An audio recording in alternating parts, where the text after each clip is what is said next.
Hello there, Stampers. Another video tutorial coming at you. This one is for the good old spinner card. We've seen them time and time again. It's an older project. I'm not sure where it originated actually.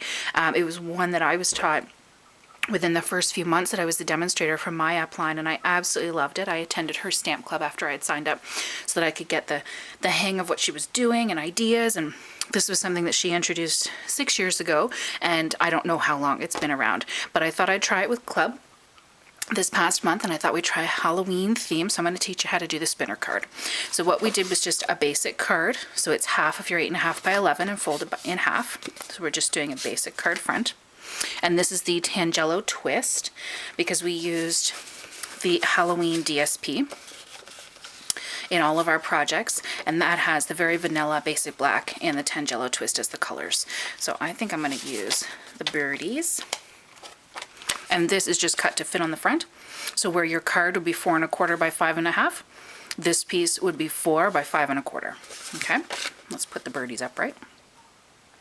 And because this was a piece of DSP and not cardstock, I cut a piece of very vanilla that's the exact same size, the 4 by 5 1/4.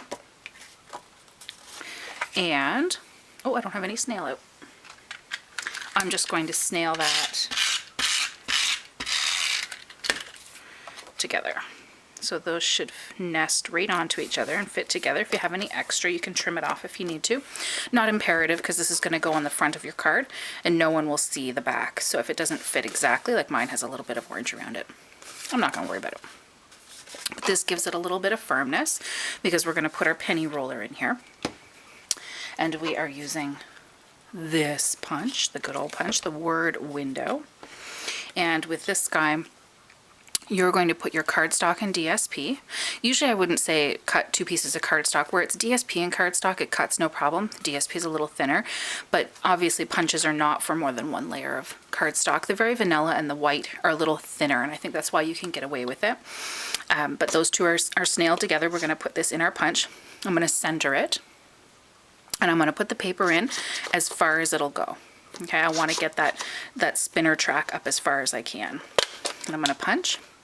And then it's still in as far as I can go, and I'm just going to eyeball it to the side and punch. And then I'm going to go this way and eyeball it roughly the same amount and punch so that I've got that lovely track right here. Okay. And then what I'm going to do, let's get some of this stuff out of the way. In Canada, we don't use pennies anymore. So when we rolled a whole bunch for cash, to cash them in, to get rid of them, I kept a few rolls because of projects like this, and you never know when they're going to come in handy. So I've got a couple of pennies here. Actually, that one's a States penny. And what I'm going to do is I'm going to take some dimensionals, 1 or 2 dimensionals. It's completely up to you. Play with this a little bit and see which you like better. I like the 1 dimensional, but depending on how heavy the embellishment is you're putting on the front, you might want to make a couple and see how they roll for you and see which you prefer. So there's 1 dimensional in the middle of that penny. I'm going to take this penny and I'm going to sandwich it on top. And see that dimensional in there. And what I'm going to do, oh, I forgot to put the dimensionals on the back of this. The cardstock and DSP that you punched your track in, you're going to want dimensionals on, and go ahead and put lots. When you break it down, cost per dimensional, they're really not that expensive. And this is going to be heavy with the penny, so make sure you put some dimensionals on. What you want to do is just make sure that you don't get them too close to your track. Okay, so you could lay your penny there and then put your dimensionals around, because you don't want these dimensionals infringing on your roller. So let's get all of these backings off. And because I'm recording, I'm going to hope that they cooperate. So far, so good. Usually this is the time when tools and adhesives don't cooperate, just to make life interesting, right? Okay. So I've got all of the dimensional papers off. I'm going to put this on. The paper's pretty flexible. I don't find it matters whether my penny's in or out when I put that on. It's completely up to you. What you're going to want to do now that you've got this done is you're going to want to get that penny in. So I'll take this and I'll put it on one side, and then I'll bend this for it to slide in. Okay? Does that make sense? And what you're going to want to do is you're going to want to roll this sucker a few little times, because our dimensionals are that honeycomb shape. They're going to have edges, and the edges aren't going to roll properly. So what you want to do is you just want to roll this around just to get rid of those edges or soften those edges. There's the base of the card. Get all those dimensional papers away. They'll be hanging around for years, I'm sure. And then what I did was I used the Hostess Saying, the 6 sayings for the Fabulous. I brought that to club so they could use that. And the main stamp set we used was the Sweet Hauntings. So we had, they're big, but they would work on your roller. What most people chose to use, and what I chose to use as well, were the little bottles here. And then the greetings if you wanted to. So I'll show you some samples once we're done, and they'll be posted on the blog as well, so you can see them up close and see what I did. But I just had one. I'm just going to do a very simple one so you can see how I'm layering.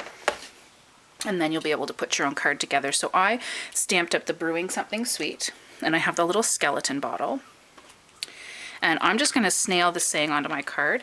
I used some dimensionals for the Fabulous one, and I'll show you that in a second. It was a thicker saying that I used.